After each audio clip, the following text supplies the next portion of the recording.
परोपकार का ये मंच आप परोपकारियों को प्रणाम करता है, अभिवादन करता है, अभिनंदन करता है और आपके इस मौन को मुखर हो जाने की प्रतीक्षा में बैठा हुआ है।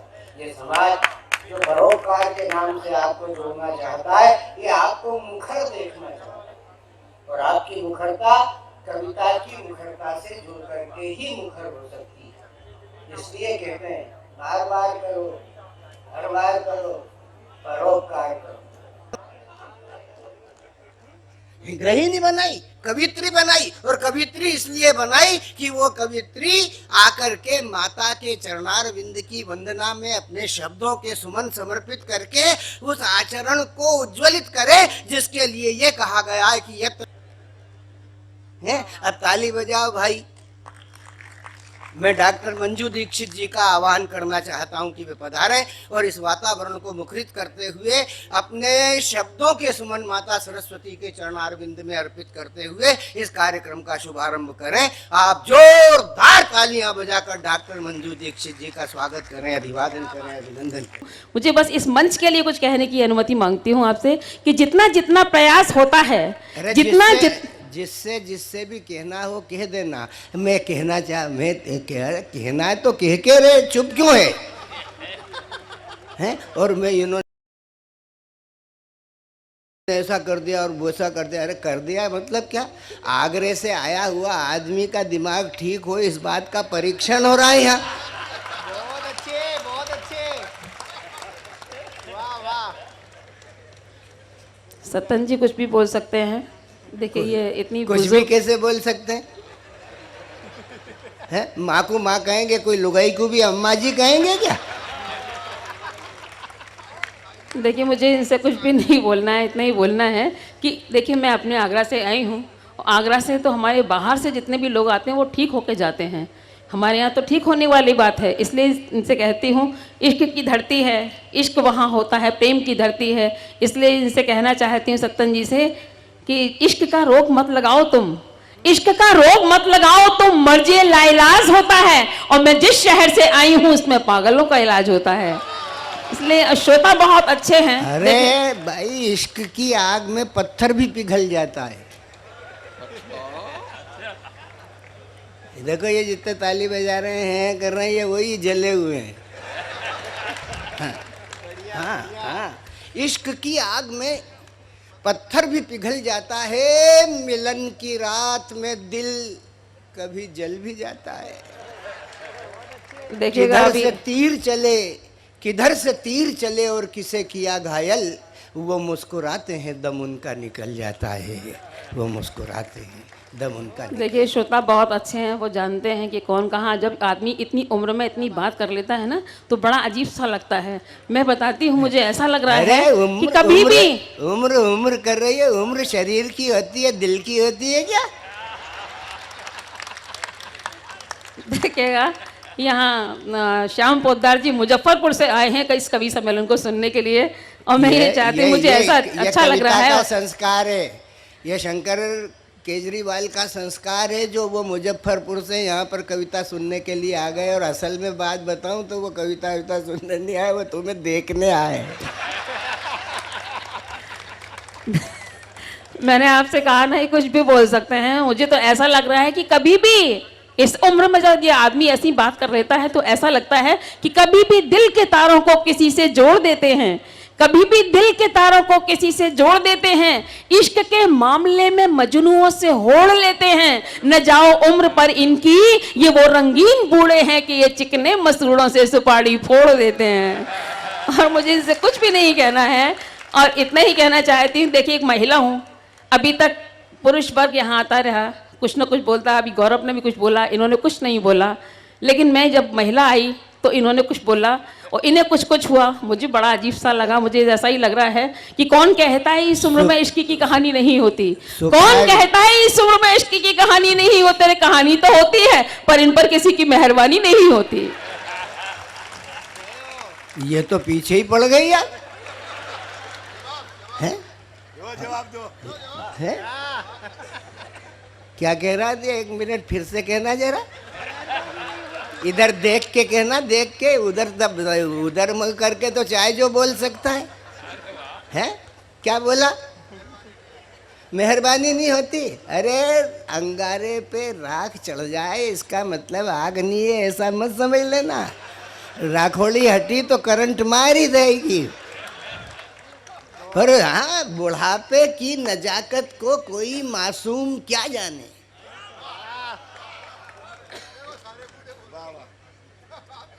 बुड्ढो साथ दो, सब बुड्ढे एक है। बुढ़ापे की नजाकत को कोई मासूम क्या जाने, यहीं आकर के मंजिल का पता मालूम होता है। और बेटा एक बात समझ ले देवी, है कि बुढ़ापे और जवानी में बस इतना फर्क होता है, वो कश्ती पार जाती है, वो बेड़ा। मुझे आपसे कुछ भी नहीं कहना है, सिर्फ इतना ही कहना है। कहना नहीं है और कहे चली जा रही है। मैं कुछ भी नहीं कहना चाहती, आप ही कहते चले जा रहे हैं। मैं तो मैं क्या- कुछ चुपचाप से थी, मैं तो कुछ और बोलना चाहती थी, आप कुछ क्या? और बीच में बोल गए। क्या बोलना मैं इतना ही कहना चाहती हूँ तो कि अपनी आगरे का ही प्रभाव दिखा। हाँ? वो आगरे में मैं गया तो देखा तो ताजमहल के नीचे एक पागल जूते में जलेबी रख के खा रहा था। तो मैं समझ गया कि हाँ, ये आगरा जो है इसी बात के लिए प्रसिद्ध है और वहाँ से ये आई हैं। अच्छा, ये तो बता दिया कि एक आदमी, एक पागल जूते में पेठा रख के जलेबी रख के खा रहा था, लेकिन ये नहीं बताया कि वो व्यक्ति था कौन। वो व्यक्ति है और वो जलेबी देखिए, जलेबी ने तो राखी बांधी थी आपको। इसलिए मैं कहती हूँ कि अपनी बहनों के हाथ का कंगन इनको पायल दिखाई देता है, और ये नशे में है, इनको माइक भी बोतल दिखाई देता है। और मैं कुछ नहीं कहना चाहती। पी के 2 घूंट बहकना मेरा दस्तूर नहीं। पी के 2 घूंट बहकना मेरा दस्तूर नहीं, और खुद को कमजर्फ बना लूं मुझे मंजूर नहीं। देखिए, यहाँ पर पुरुष वर्ग के साथ साथ महिला वर्ग भी उपस्थित है। मैं चाहती हूँ कि महिला वर्ग भी मेरे साथ आना चाहिए और मेरी हौसला मुझे बढ़ाना चाहिए। और क्योंकि एक पुरुष यदि मेरे साथ कोई लड़ाई में संलग्न हो तो मुझे बहनों का साथ चाहिए। मैं सारी बहनों की ओर से कहना चाहती हूँ कि यदि हम मचलते हैं तो तूफान मचल जाते हैं, और हम उबलते हैं तो भूचाल उबल जाते हैं। हमसे उलझने की कोशिश मत करो सत्तन जी, यदि हम बदलते हैं तो इतिहास बदल जाते हैं। हमारी बहनें हमारे साथ हैं, इसलिए। और मैं आपसे कुछ नहीं कहूँगी, मुझे तो ऐसा लग रहा है मैं आगे कुछ कहने की उम्मीद से न कुछ कह के मैं पहले ही अब कुछ और कहना चाहती हूँ, और बस इतना ही कहना चाहती हूँ। कौन साहब आए न, इनको कोई बात नहीं, यदि आए हैं भाई साहब उनको नमन करते हैं। और आइएगा, सत्तन जी की तरफ मत देखिएगा, सिर्फ मेरी तरफ देखिएगा, ये देखने लायक नहीं है, लेकिन फिर भी आप सिर्फ मेरी तरफ ही देखिएगा। ये तो सुनने लायक है, आप सुदर्शन हो। नहीं देखिएगा, मैं एक बात हकीकत क्या देखिएगा? देखिएगा, देख ही रहे हैं, कोई सुन रहे हैं क्या? ये कुछ भी बोल सकते हैं, मैं इनसे कुछ नहीं कह। बोल सकते, बोलने का भी सलीका होना चाहिए ना। बोले देखिएगा देखिएगा, अरे तो कुछ बोल सुन नहीं रहे, वो तो देख ही रहे। सब महिलाएं आपके साथ है, चिंता मत करो। नहीं नहीं, ये मुझे पता है कि हमारा ये समृद्ध मंच ही मेरे साथ है, मेरी महिलाएं बहनें मेरे साथ हैं। मुझे कुछ भी नहीं कहना पड़ रहा, मुझे सिर्फ इतना ही कहना है कि यदि मैं ये देख रही हूँ कि यहाँ के लोग इतने कविता के पारखी हैं, इतना बढ़िया तरीके से कविता सुनते हैं, इतने बढ़िया तरीके से यहाँ पर कविताओं को महत्व दिया जाता है, और हमारे यहाँ आगरा में इतने बढ़िया तरीके से कविताएँ नहीं सुनी जाती हैं। मैं आपको सही बता रही हूँ, 2 पंक्तियाँ एक कवि शायर की आपके लिए समर्पित करती हूँ कि एक हमारा नगर है आगरा, एक हमारा नगर है आगरा जहाँ लोग पत्थर दिल होते हैं, और एक आपका नगर है जहां पत्थरों के भी दिल होते हैं। बाहर से आए हुए लोगों का बहुत सम्मान करते हैं आपको, मैं आपको बहुत बहुत सम्मान करती हूं आपका। और मैं इस पंच के लिए पहले कुछ कहने की कोशिश करती हूं, उसके बाद सत्तन जी को निपटाने की कोशिश करती हूं। आप इनको देखते रहिए, उसका इंतजार कीजिएगा। आइए, मैं सबसे पहले इस मंच के लिए कहती हूँ, जितने प्रयासों से आपके समक्ष ये कार्यक्रम रखा है, इसलिए पहले कुछ 4-5 पंक्तियां पढ़ने जाती हूँ, और मुझे समर्पित, जब मैं आपके बीच समर्पित करना चाहती हूँ, मुझे आशीर्वाद भी साथ साथ मिलना चाहिए, क्योंकि इतना बड़ा समृद्ध मंच शंकर केजरीवाल जी ने, उनके पूरी टीम ने यहाँ ये जुटाया है, आप लोगों को आमंत्रित किया है, इसलिए कुछ कहने की कोशिश करती हूँ, उसके बाद में आपके साथ जुड़ती हूँ। सुनिएगा कि जितना जितना प्रयास होता है लक्ष्य उतना ही पास होता है, जितना जितना प्रयास होता है लक्ष्य उतना ही पास होता है, और दर बदर ढूंढता है वो खुद को, जब कोई बदहवास होता है। और इस मंच के लिए पढ़ती हूँ, सूत्रधार जी, आप आज ये सत्यनारायण सत्तन जी यहाँ उपस्थित हैं, इसलिए पढ़ती हूँ कि पत्नी विद्योत्मा सी मिल जाए, पत्नी विद्योत्मा सी मिल जाए तो पति फिर कालिदास होता है, और लोग फेर लेते हैं मुंह अपना जब कोई उदास होता है। आगे की पंक्तियां आपके बीच में छोड़ती हूँ और शंकर केजरीवाल जी के लिए, इस मंच के लिए समर्पित करती हूँ। और आपकी रत्न रत्नासा यदि मिल जाए, रत्न रत्नासा यदि मिल जाए तो पैदा एक तुलसीदास होता है। और कितना सुकून मिलता है सत्तन जी, कितना सुकून मिलता है जब वो मेरे पास होता है। और अंतिम बंद पढ़ती हूँ कि देश को मिलता है एक शिवाजी भी, देश को मिलता है एक शिवाजी भी जब गुरु रामदास होता है, और जिंदगी को तपा तपा के मंजू आदमी वेद व्यास होता है। देखिए सत्तन जी, मैंने आपको बहुत बढ़िया बटरिंग कर दी है, और आगे मुझसे आप नहीं छेड़ेंगे, लेकिन मैं मुझे आपको चुप करने के लिए कुछ ना कुछ बोलना जरूर पड़ेगा। नहीं, अब जब तूने मुझे वेद व्यास ही कह दिया तो बचे ही क्या, क्या अब खास ही क्या है, अब तो वेद व्यास ही है। नहीं देखिए, मैं सत्तन जी के एक बार घर गई थी। सत्तन जी का वैसे बहुत बड़ा बंगला है इंदौर में, लेकिन जिस मकान में ये रहते हैं ज़रा थोड़ा छोटा है। अच्छा, बड़े संस्कारी लोग हैं इनके परिवार के लोग, ऊपर तो सारा लेडीज़ डिपार्टमेंट, नीचे जेंट्स डिपार्टमेंट। मैंने सत्तन जी से पूछा, एक बात बताइए आप कि आप लोग ये जो लड़के लपाड़े हैं ये तो अपनी पत्नियों से मिलाते होंगे ऊपर नीचे जाके भाग के, लेकिन आपको जब भाभी जी से मिलना होता तो कैसे मिलते होंगे? बोले कुछ नहीं, एक हकीकत सी बात बताता हूँ, हरिद्वार गया था, वहाँ से एक घंटी लेके आया था। जब मुझे उससे मिलना होता था मैं घंटी बजा देता था तो वो नीचे आ जाती थी। मैंने कहा जब उनको आपसे मिलना होता था तो क्या करती थी वो? बोले कुछ नहीं, बार बार आती थी, पूछती थी घंटी बजाई थी क्या? तो सत्तन जी ही नहीं, सत्तन जी बहुत अच्छे व्यक्ति हैं, बल्कि इन्होंने तमाम सारे जानवर पशु पक्षी भी पाल रखे हैं अपने घर में, बहुत खिलाते पिलाते हैं। इनके द्वार पर एक तोता लटका हुआ है, आने जाने वालों को वो आई लव यू बोलता है। एक दिन मैं इनके निवास पर गई, वहीं बहुत बड़ा कवि सम्मेलन होता है, उनका तोता बार बार हर एक से बोलता है आई लव यू। तो मैं एक दिन पहुँची, बोले मंजू जी, मैंने कहा बोलो। बोले आई लव यू। मैं सत्तन जी से कहा, मैं सत्तन जी ये क्या संस्कार डाल दिए इस तोते के अंदर? बोले कुछ नहीं, बड़ा प्यार करता है सबसे ये ना, इसलिए आई लव यू बोलता है। मैंने कहा ठीक है सत्तन जी, हमको नहीं अच्छा लगता है ये। इन्होंने उसको डांटा। जब मैं दूसरे दिन पहुंची तो बोले मंजू जी। मैंने कहा क्या है? बोले वही कल वाली बात।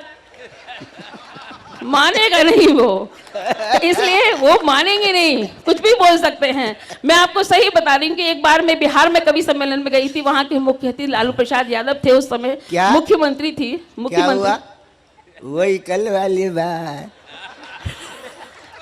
मैं वही आपको वही कल वाली बात कर रही हूँ आपसे, सुनेगा। अरे भाई बहनों, देखिए मैं एक बार बिहार कवि सम्मेलन, देखिए यहाँ मुझे शंकर केजरीवाल जी ने आमंत्रित किया है, इन्हें कुछ हुआ इसमें मेरा कोई दोष नहीं है। नहीं कुछ नहीं हुआ, मेरे को क्या लगता है, कभी तुम तीर लगती हो, कभी तलवार लगती हो, कभी तुम फूल लगती हो, कभी तुम खार लगती हो, है तुम्हारे हुस्न के जलवे, तुम्हारे रूप के हलवे, शनिचर के ही दिन से तुम हमें इतवार लगती हो।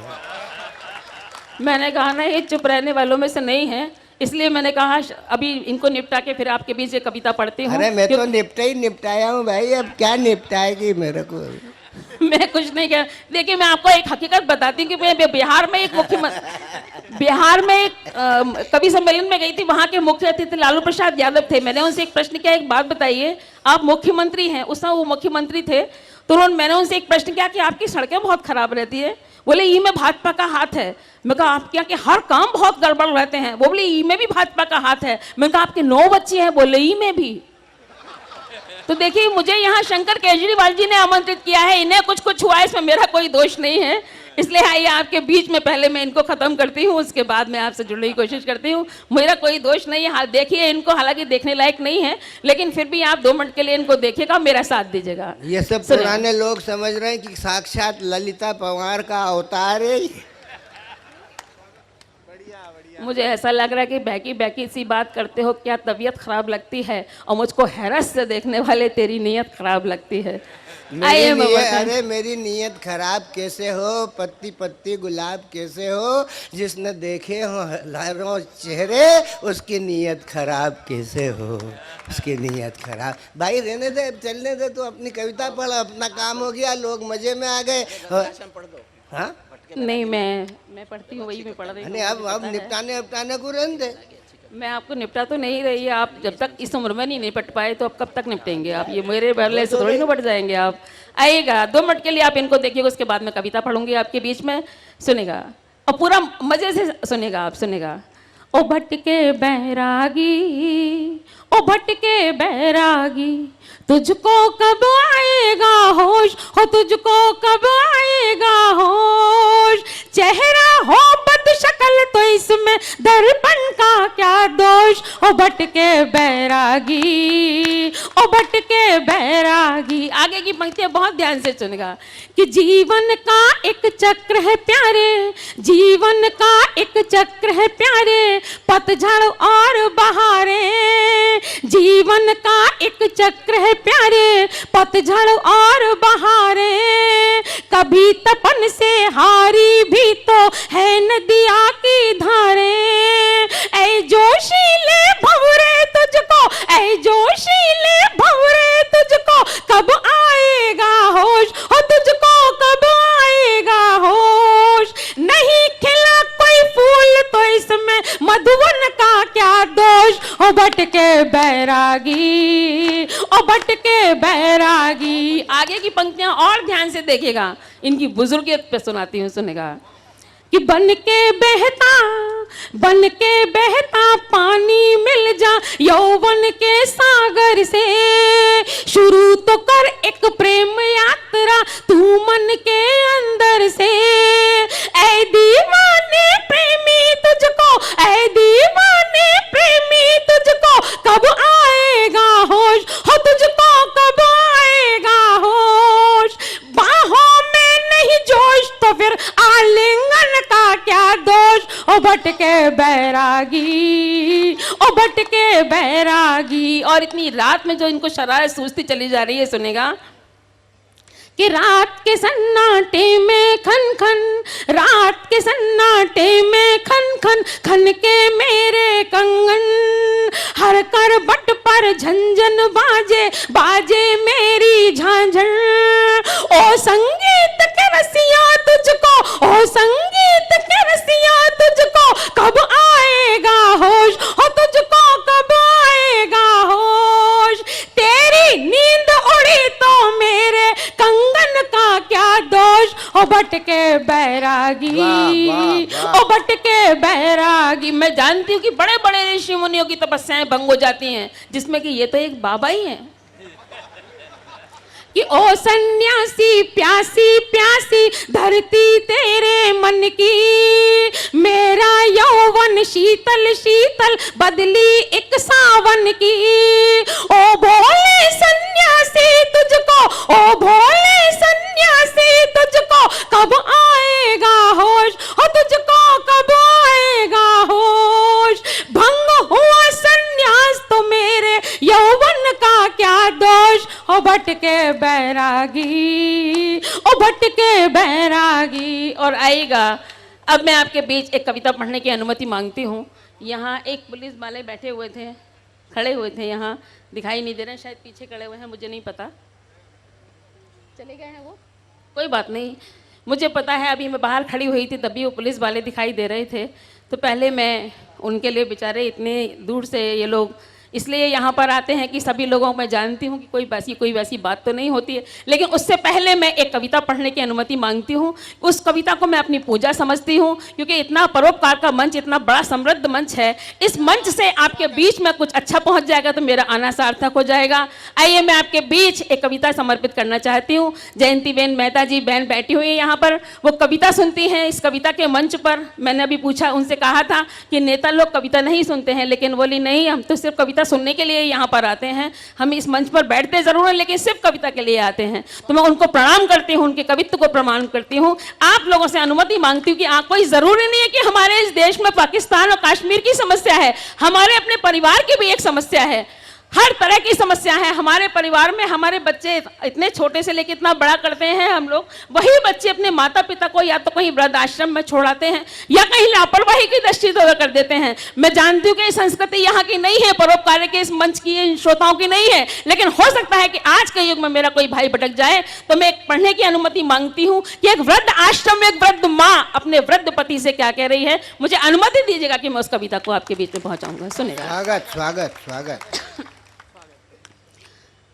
कि मंदिरों में जाके दुआ मांगते हैं हम, मंदिरों में जाके दुआ मांगते हैं हम, तब जाके होता कहीं बच्चे का जन्म। जन्म के प्रसव की पीड़ा को सहें, ममता की कहानी को किस से कहें। सारे गम ऊंच नीच सह जाते हैं, सारे गम ऊंच नीच सह जाते हैं, बंधनों में बंध कर रह जाते हैं, पर क्यों ये बंधनों को तोड़ देते हैं। आश्रमों में लाके हमें छोड़ देते हैं, आश्रमों में लाके हमें छोड़ देते हैं। मुझे लगे कि आपके बीच कविता पहुंच रही है, इसलिए मुझे तालियों से उत्साह वर्धित कर दीजिएगा, मैं अपनी कविता को पहुंचाऊं। सुनेगा, उसकी माँ की भावना को पहुंचाती हूँ। सुनेगा कि पाल पोस कर इन्हें बड़ा करें हम, पाल पोस कर इन्हें बड़ा करें हम, बड़ा कर पैरों पर खड़ा करें हम। कभी कोई एहसास होने नहीं दें, खुद रोए पर इन्हें रोने नहीं दें। इनके लिए तो करे जान कुर्बान,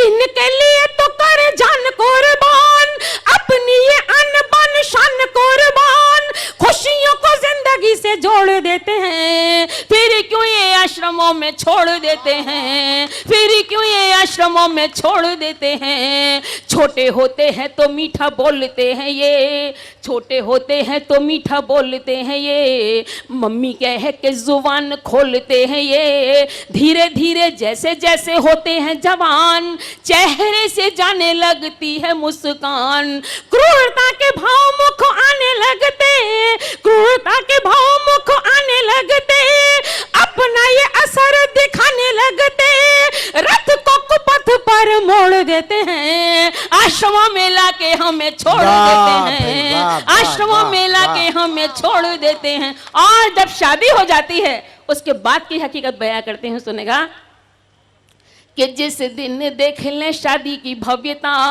जिस दिन देख लें शादी की भव्यता, मर मिट जाती बची कुछ सभ्यता। पत्नी को मानते हैं परमात्मा और भूल जाते हैं ये माँ की आत्मा। सोचते नहीं है नहीं करते विचार, सोचते नहीं है नहीं करते विचार, माता और पिता दोनों लगते हैं भार, जिम्मेदारियों से मुख मोड़ लेते हैं। आश्रमों में लाके हमें छोड़ देते हैं, आश्रमों में लाके हमें छोड़ देते हैं। एक और हकीकत आप देखते हैं, उस हकीकत को भी पहुंचाती हूँ आपके बीच। सुनेगा कि खांसते और थूकते भी डरते हैं हम, खांसते और थूकते भी डरते हैं हम, कहते हैं घर गंदा करते हैं हम, सांस में हमारी अब आती दुर्गंध, इसीलिए किया है हमारा ये प्रबंध। हम असहाय किस काम के रहे, हम असहाय किस काम के रहे, माता और पिता बस नाम के रहे, बुढ़ापे की बैसाखी को तोड़ देते हैं। आश्रमों में लाके हमें छोड़ देते हैं, आश्रमों में लाके हमें छोड़ देते हैं। अब तक तो आपके बीच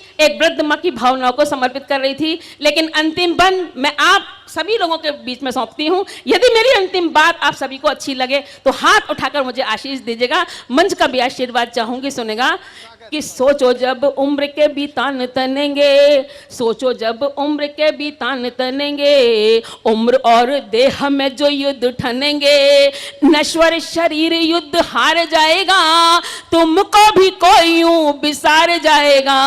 यानी आप कर्मों के संताप बनोगे, यानी आप कर्मों के संताप बनोगे, आप भी तो कभी माँ बाप बनोगे। काल चक्र सबको निचोड़ देते हैं, आश्रमों में लाके हमें छोड़ देते हैं, आश्रमों में लाके उन्हें छोड़ देते हैं। बहुत बहुत धन्यवाद।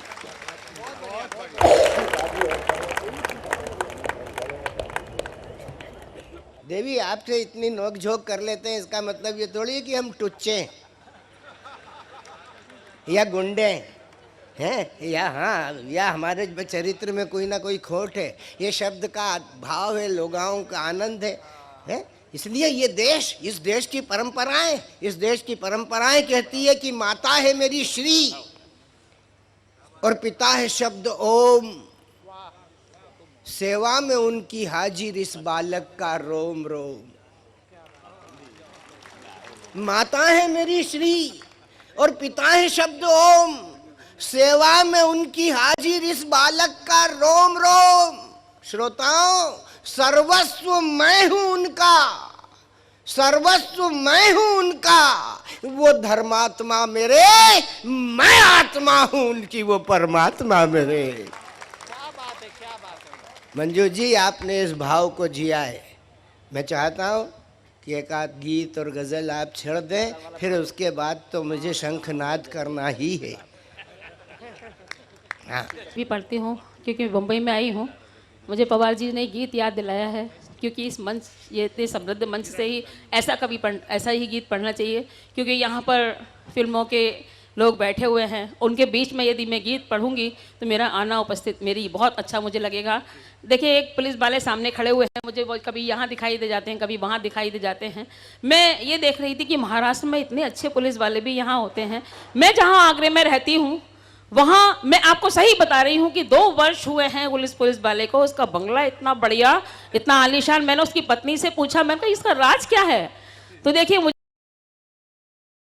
यहाँ के पुलिस वालों की तो पता नहीं है, लेकिन उस बंदे की बात बताती हूँ, वो पत्नी किस तरीके से अपनी बात को रख रही है कि मेरा पत्नी इतना हैंडसम, इतना स्मार्ट, ये लाल गाल आज किस लिए हुए हैं, मैं आपको बताती हूँ, सुनेगा। और एक व्यंग्य गीत मैं आपके बीच पढ़ने की कोशिश करती हूँ, उसके बाद मैं एक अपनी रचना पढ़ाऊंगी, सुनेगा। देखिए, पत्नी का पूरी व्यथा पत्नी बताती है कि जब से ये दलाल हो गए, तब से माला माल हो गए।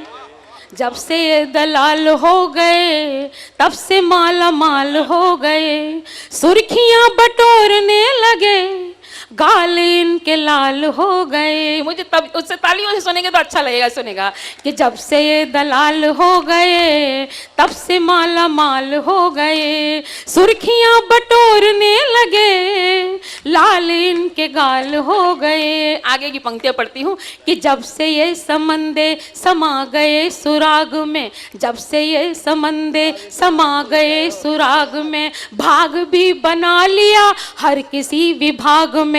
राग भैरवी सुना रहे हर एक राग में, कुछ पता। जब से दलाल हो गए, तब से माला माल हो गए। हर तरह की दलाली उनके अंदर भरी पड़ी है। वो अपनी पत्नी उस बात को आगे बढ़ाती है, सुनेगा कि हुस्न और इश्क को परोसते ये थाल में, हुस्न और इश्क को परोसते ये थाल में। रंग रेलियां मना रहे हैं खुले हाल में, सभ्यता सिमट गई है भव्यता के जाल में। भेड़िए छिपे हुए आदमी की खाल में, भेड़िए छुपे हुए हैं आदमी की खाल में। तितलियां फंसा रहे ये, तितलियां फंसा रहे ये इंद्रजाल हो गए।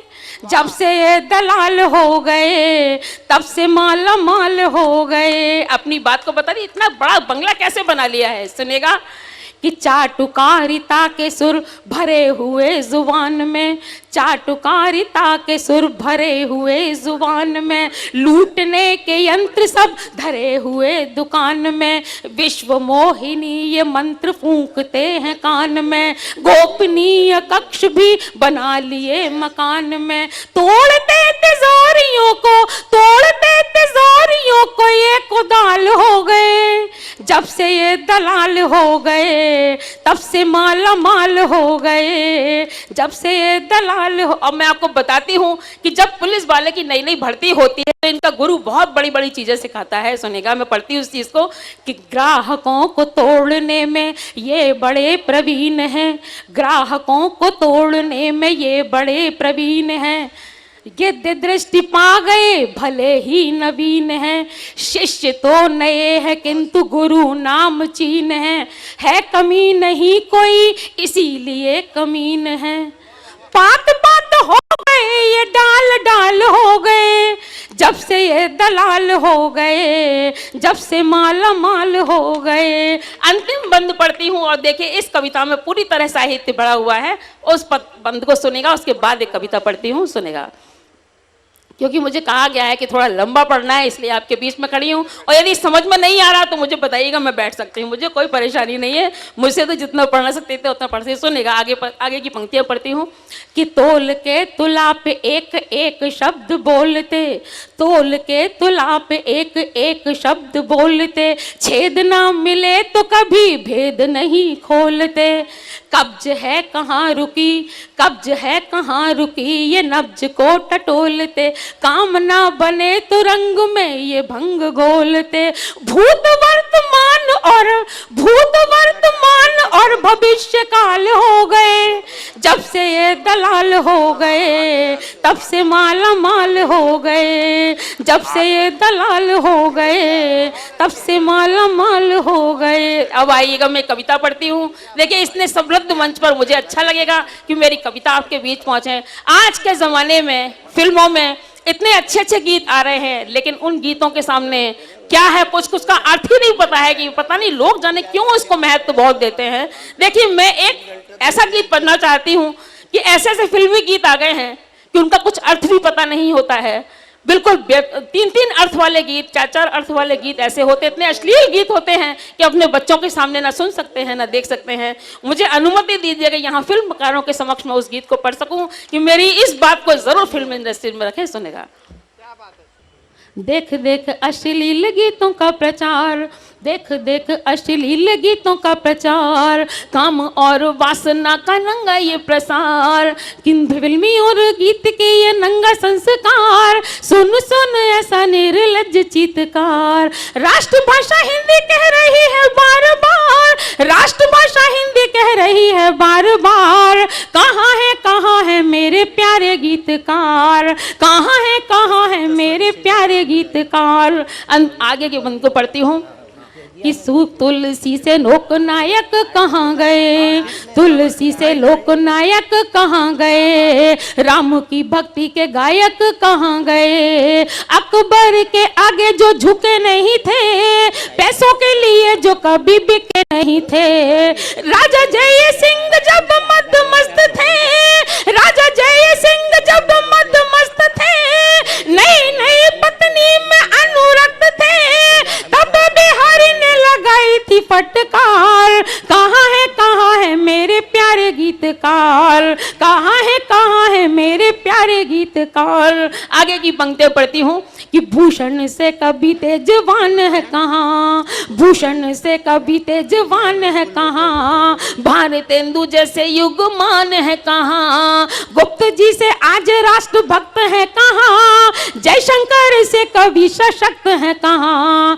पंत महादेवी और निराला भी नहीं, पंत महादेवी और निराला भी नहीं, दिनकर जैसा ये उजाला भी नहीं, माता शारदे का मन रोए बार बार। कहाँ है मेरे प्यारे गीतकार, कहाँ है मेरे प्यारे गीतकार, कहाँ है मेरे प्यारे गीतकार। बहुत जरूरी होता है किसी भी कार्यक्रम के लिए, और आपके धैर्य को प्रणाम करता हूँ कि इस रस को जिसे मंजू जी ने यहाँ पर जीवित किया।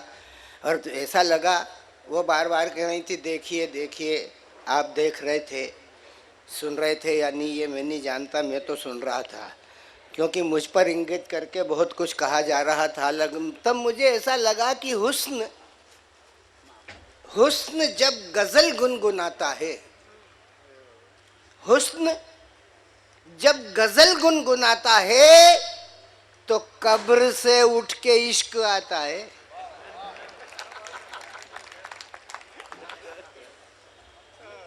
कब्र से हुस्न जब गजल गुनगुनाता है तो कब्र से उठ के इश्क आता है। गजल की यही तो महारत है, मुर्दा जिंदे में बदल जाता है। ये कविता की महारत है निरंजन जी। आज आप कवियों के बीच में, वो एक कवि ने ऐसी कविता सुनाई कि वो सुनने वाला सामने बैठा था, उसमें से एक मर गया। उसके बेटा बेटी ने केस दायर कर दिया मजिस्ट्रेट के सामने। कोर्ट में पेशी हुई, कवि को बुलाया कि क्यों रे तूने ऐसी कविता सुनाई कि इसको सुन के ये मर गया, बतला अब तेरे को फांसी मिलेगी इसकी मृत्यु के दंड में, तो तेरी आखिरी इच्छा क्या है? बोले बस हुजूर मजिस्ट्रेट साहब वही कविता मैं आपको सुनाना चाहता। फूल कम पड़ जाता है, 33 करोड़ देवी देवताओं का देश है, एक आध को भी भूल जाए तो वही पीछे लग जाए। अरे आप सब व्यर्थ यहां आकर इकट्ठे हुए, आप सब व्यर्थ यहां आकर इकट्ठा हुए, इन पागलों में बैठ, इन पागलों में बैठ व्यर्थ समय को गंवाते हैं। हाफ मैंड यानी आधे पागल होते हैं कवि, सुनते ना किसी की तान अपनी ही गाते हैं, रस का चस्का लगा देते रच रच कर छंदों को, अंट संट गप सप बेतुकी लगाते हैं। इनकी बातों से बचना मुंबई वालों, अरे भैया ये लोग आग पानी में लगाते हैं, भैया ये लोग आग पानी में लगाते हैं, ये पानी में आग लगाने वाले लोग हैं। और आज तो हमारे बीच में देव भैया साक्षात हवन कुंड, और वो तुम्हारी होटल में ठहरा हुआ है, देखना अग्निकांड नहीं हो जाए। देश का चलता फिरता वन्य कुंड जो इस बात की घोषणा करते हैं, निरंजन यहाँ पर है, मैं कह रहा हूं ना कि ओम लिखकर प्रथम गणराज मनाना जरूरी है, ओम लिखकर प्रथम गणराज मनाना जरूरी है। और ये समय कहता है कि हरिओम को यहाँ पर बुलाना। हरिओम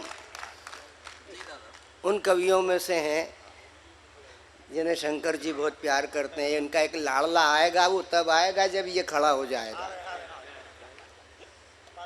हाँ मालूम मेरे को, तो परंपरा है। पिछले साल भी हरिओम खड़ा हुआ और उसका प्रकटीकरण हुआ है। अस्तबल का घोड़ा है, नाम उसका लोढ़ा है, आएगा है। मैं इस पुरुष को बुलाना चाहता हूं जो अपनी ओज को, अपनी ऊर्जा को, अपने तेज को, अपने पराक्रम को स्थापित करते हुए अपनी यात्रा का शुभारंभ करता है। मैं 25 साल से इस मंच पर और बंबई के सारे मंच पर 4 लाइनें पढ़ता रहा हूँ, आज भी पढ़ रहा हूँ। वो पंक्तियाँ मैं तब बंद करूँगा जब मोदी जी उसका समाधान दे देंगे, क्योंकि उमा भारती से शुरू हुई थी और मोदी चकाई हुई यात्रा है। मैं वो 4 पंक्तियाँ पढ़ करके हरिओम पंवार का आह्वान करता हूँ। कहना चाहता हूँ कि जहाँ तिरंगा लहराने पर गोली का उपहार मिले, जहाँ तिरंगा लहराने पर गोली का उपहार मिले, चोरों के संग साझेदारी करता चौकीदार मिले, प्रजातंत्र के उजियारे को घटा टोप अंधियार मिले, और कटे हुए नारी अंगों को तंदूरी अंगार मिले, कटे हुए नारी अंगों को तंदूरी अंगार मिले। अरे अपने ही घर में बिन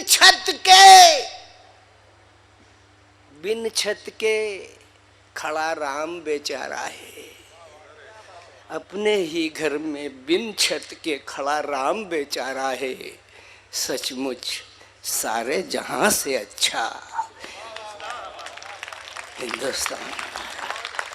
उस अच्छे हिंदुस्तान की एक अच्छी तस्वीर लेकर के इन दिनों हरिओम पंवार अपनी काव्य यात्राएं कर रहे हैं।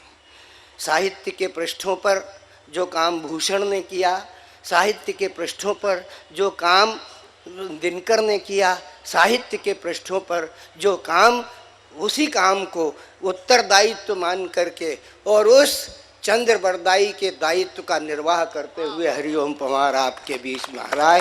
जोरदार तालियों की गड़गड़ाहट से स्वागत कीजिएगा, अभिवादन कीजिएगा, अभिनंदन।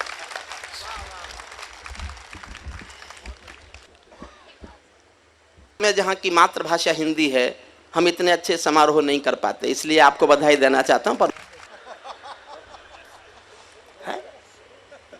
वीर रस का कवि जो है वो हाथ काट डालेंगे, पांव काट डालेंगे, जबान काट डालेंगे। अरे तेरे को काटने पीटने के सिवा है क्या तेरे पास?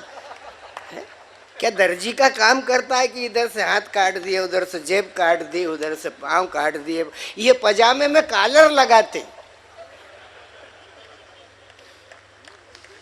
ऐसा पजामा सी देते हैं कि उसमें कॉलर लगा देते हैं। पजामा तो नहीं पहना जा सकता ना, पजामे में कॉलर लगाने का काम जो है वो कोई हास्य और व्यंग का ही कवि कर सकता है। वीर रस का तो यही करेगा। है? एक कुमारे दो मर जाए, बाप कही राज है। एक कुमारे दो मर जाए, तीसरा दहशत से मर जाए, और मरे के नीचे जिंदे घुस गए। चार पांव से घोड़ा मारे, पांचवा मुंह से जाए चबाए। अब चार पांव से घोड़ा मार रहा है, पांचवा मुंह से चबा रहा है, तो खड़ा काहे पे? क्या बात है। बड़ी बड़ी विचित्रताएं होती हैं वीर रस की कविता में। अतिशयोक्ति अलंकार का प्रयोग करके इन रचनाओं को विद्रूपता के साथ प्रस्तुत किया जाता है। लेकिन हरिओम पंवार उन कवियों में से हैं जो चिंतन के साथ अपनी बात रखते हैं। इससे ज्यादा तारीफ नहीं हो सकती आपकी। और चाहे जितनी बड़ी डिग्री ले आओ, डिग्रियों से काम नहीं चलता, काम तो कविता से ही चल रहा है।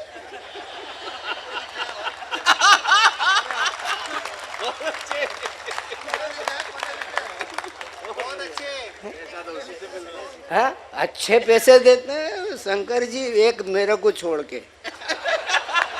नहीं पूछो बेटे शंकर जी, आज तक मैंने इनसे पैसे मांगे हुए तो कभी है? मैं इसे अपना परिवार मानता हूँ, परोपकार मानता हूँ, पूरा हित मानता हूँ, पुरोहित मानता हूँ। मंगल प्रभात लोढ़ा जी बैठे हुए हैं, शैलेश लोढ़ा जी बैठे हुए हैं, बीच में रोढ़ा जी अटके हुए। तो ये ठीक ऐसा जयवंती बहन, इस देश की जय जयकार हो, इस देश की जय जयवंती हो, इस मंगल कामना को लेकर के हम हंसते हैं, मुस्कुराते हैं, आवाज लगाते हैं। हरान खुशी हरान हंसी हर वक्त अमीरी है बाबा, जब आशिक मस्त फकीर हुए तो क्या दिलगिरी है बाबा। काशी ढूंढी मथुरा ढूंढी, रास्ते में हरिद्वार मिला, जोगी बनकर फिरे दर बदर, मगर न वो दिलदार मिला, मगर न वो दिलदार मिला। मैं शुरू से आखिरी तक बोलता रहा हूँ और ये जाने वालों को प्रणाम करता हूँ। ज़्यादा समय नहीं लूँगा, 5 मिनट अपनी बात करूँगा। कितना समय है? हैं? तो चिंता मत करो, पुलिस की टेंशन मत करो, आपका विषय करो। अरे फिर तो कोई बात नहीं है। हैं? आप बड़ी देर से यहाँ पर बैठे हुए हैं, मैंने सबके लिए तालियां बजवाई हैं।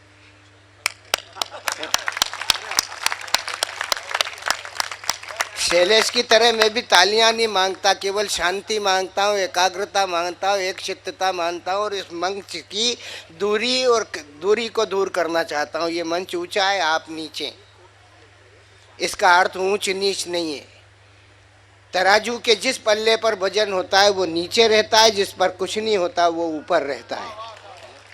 एक जमाना था जब इस देश में कवि सिंहासन के नीचे खड़ा होकर के कविता पढ़ता था और राजा मुंडी हिला करके उसे सुनता था। लेकिन आज इस प्रजातंत्र में परिस्थितियां बदल गई है। राजा नीचे बैठ करके कविता सुनता है और कवि को उच्चासन पर बिठा करके खड़ा करता है। ये प्रजातंत्र की परिलक्षिता है। मैं एक कविता पढ़ना चाहता हूँ। भाई हरिओम जी ने भी कहा, सभी ने कहा, शैलेश ने भी कहा, मैं कई तरीके से पढ़ता हूँ, लेकिन इसकी प्रासंगिकता है। देश के नेता मोदी हो गए, प्रधानमंत्री हो गए, अखबारों में छपा हर हर मोदी, घर घर मोदी, हर हर मोदी, घर घर मोदी का नारा सुनकर के एक नेता चकराया, भन्नाया और बोला ये चाय वाला प्रधानमंत्री बनेगा? रास्ते का पत्थर हिमालय बन के तनेगा? रास्ते का पत्थर हिमालय बनकर करेगा? हमने कहा नेताजी आप तो हम तो वो और आप अरे वो तो अपमान उठाने को हुआ है पैदा, और तुम ले चुके सम्मान की ठेकेदारी। अनगिनत दाग खा के भी सफेद हो अब तक, आड़ में तुमने सदा अछूती बाजी मारी। अरे तुमने निर्माण दुल्हनिया के गहने बेच दिए, माँ का श्रृंगार नोच खुद का तन सजाया है। तुमने हर बच्चे से माता का दूध छीना है, तुमने हर भूखे का निवाला छीन खाया है। नैन सुख जी, तुम्हें किस नाम से पुकारे वो यहाँ? नयन सुख जी, तुम्हें किस नाम से पुकारे हम? आप तो स्वर्ग से आए खुदा के बंदे हैं, पर उस चाय वाले का कुछ बयान है यूं कि यहाँ मशालची सब अंधे हैं। उस चाय वाले का कुछ बयान है यूं कि यहाँ मशालची सब अंधे हैं। हुजूर आपने बिल्कुल ठीक फरमाया, हुजूर आपने बिल्कुल ठीक फरमाया। वो चाय वाला है, बचपन से उसको अभाव ने पाला है। जी हाँ हुजूर आपने ठीक फरमाया, जी हाँ हुजूर आपने ठीक फरमाया। वो चाय वाला है, बचपन ने उसको अभाव में पाला है। उसके पास विश्वास की पूंजी है, आत्मा में बल है, विश्वास धनुष लिए अर्जुन सा अटल है। राजनीति दलदल में खिलता हुआ कमल है, राजनीति दलदल। जी हाँ हुजूर आपने ठीक फरमाया, आपने ठीक फरमाया। वो चाय वाला है, बचपन से उसको अभाव ने पाला है। उसके पास उत्साह की पूंजी है, आत्मा में बल है, पुरुषार्थ धनुष लिए अटल है, पुरुषार्थ धनुष लिए अर्जुन सा अटल है।